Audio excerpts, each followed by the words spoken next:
And then the Prophet ﷺ told his followers, the Muslims, that the average age of the followers of his ummah is between 60 to 70 years.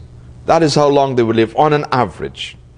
And so they wondered, how can they compete with worshipping Allah subhanahu wa ta'ala, in the worship of Allah, if they would only live on an average between 60 to 70 years, when the believers who came before would live for several hundred years, spending all that time worshipping Allah subhanahu wa ta'ala.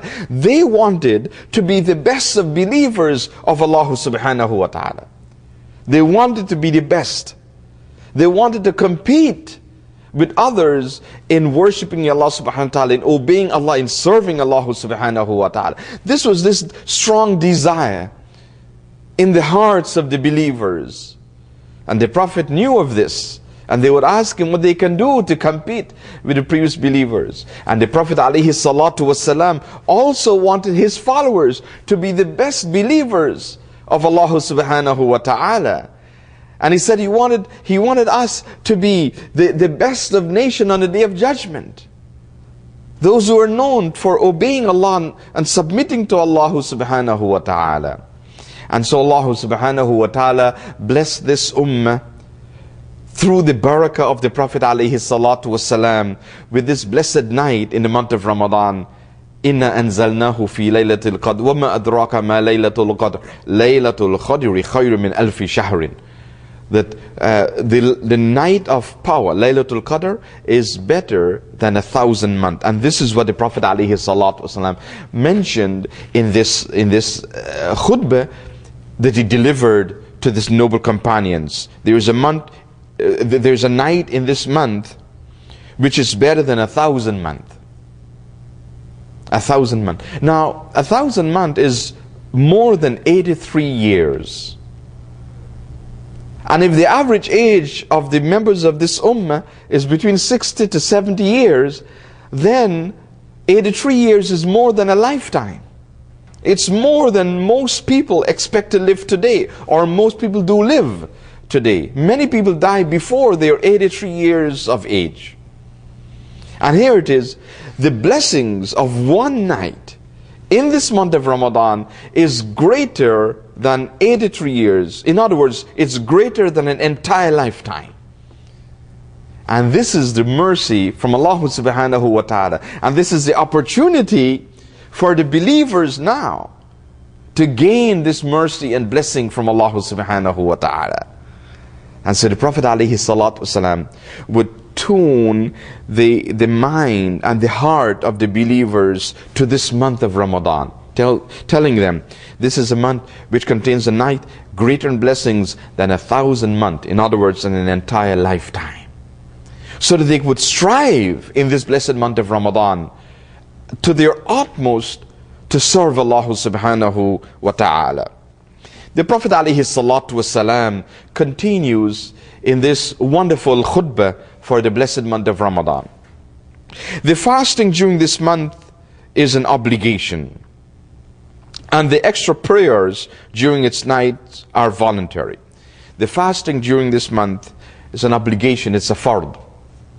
And this is what Allah subhanahu wa ta'ala tells us in the Quran. Ya ayyuhalladhina amanu kutiba alaykumus siyam kama kutiba ala alladhina min qablikum.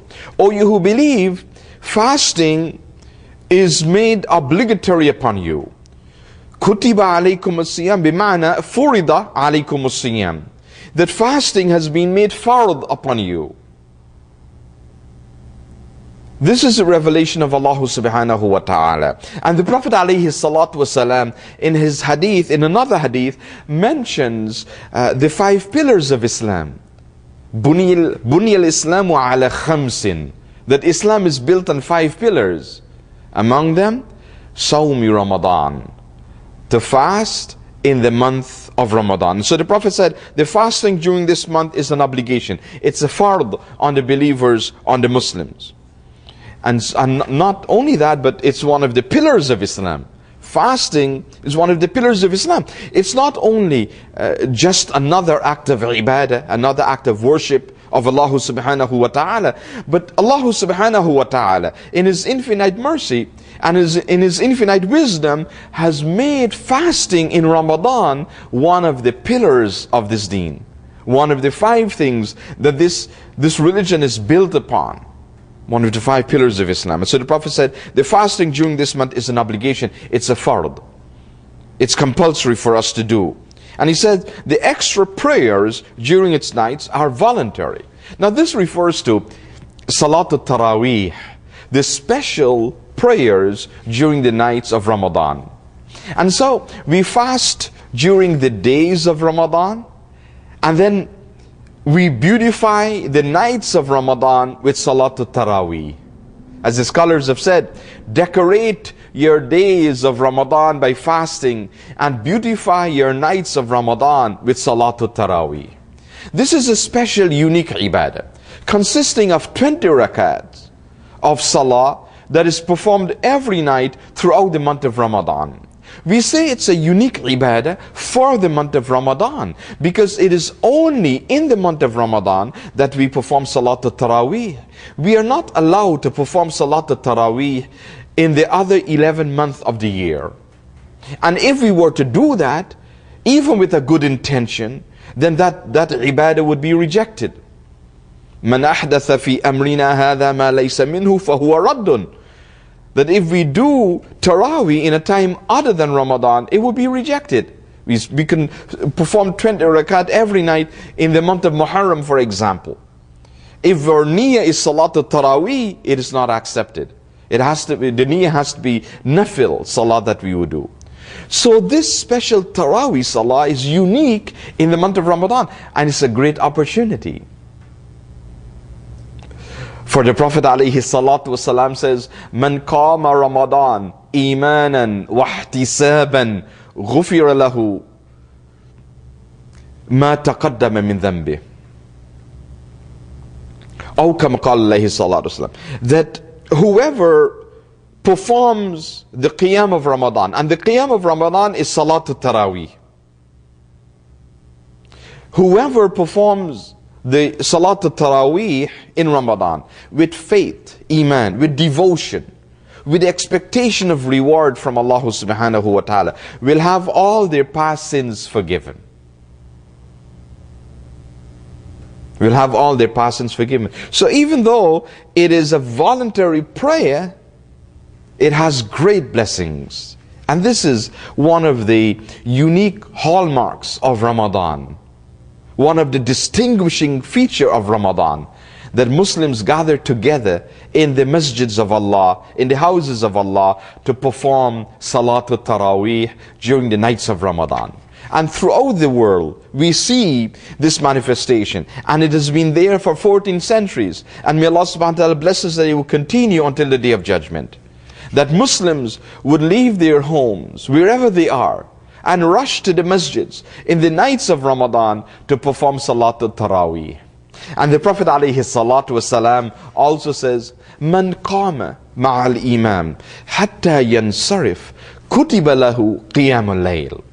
That whoever remains in prayer behind the imam, praying with the imam, until the imam concludes his prayer, then such a person is rewarded as if he or she spends the entire night in prayer to Allah subhanahu wa ta'ala. And so for the one who starts the Salat al-Isha, praying with the Imam, and then continues to pray the 20 rakat of Salatul Taraweeh in the nights of Ramadan, and then concludes that by praying with the Imam Salatul Witr. In other words, they remain praying with the Imam from the beginning to the end. Then they are rewarded as if they spent the entire night in prayer, in salah, in qiyam to Allah subhanahu wa ta'ala. What a great blessing. Look at the mercy of Allah subhanahu wa ta'ala. That we can do something that is not too much, but we receive great rewards from Allah subhanahu wa ta'ala. And so the Prophet said the extra prayers during the nights of Ramadan are voluntary. But we just want to remind you of the great blessings of this unique prayer, even though it's voluntary in the month of Ramadan, Salatul Taraweeh.